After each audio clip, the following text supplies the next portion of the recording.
She was just one step away from crossing the border when she was stopped by a relentless barbed wire fence. With their pursuers closing in, the mother and son frantically searched for an exit. Fortunately, they finally found an exit. The mother told her son to go first, followed by their luggage. But as she made her way through, her calf was slashed by the wire, leaving a deep gash. Just then, a border patrol officer happened to pass by, plunging the mother and son into danger once again. It was the officer's duty to apprehend illegal border crossers, and Jim was about to notify the border patrol. Yet, faced with the mother's desperate pleas, he relented. He held the walkie-talkie, hesitate. Just then, the pursuers arrived. They demanded that Jim hand over the mother and son. Faced with such an unreasonable demand, he naturally refused, but a firefight broke out.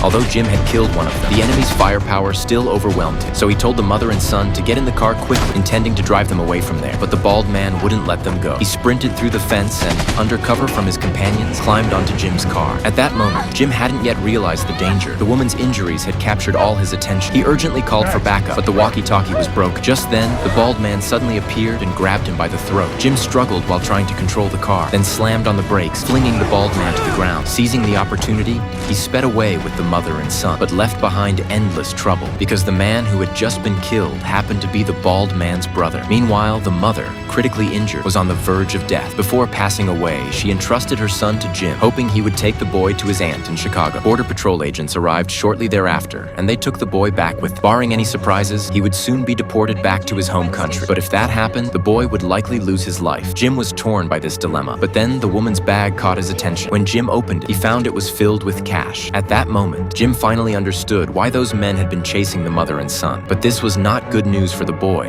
On the contrary, it only heightened the danger.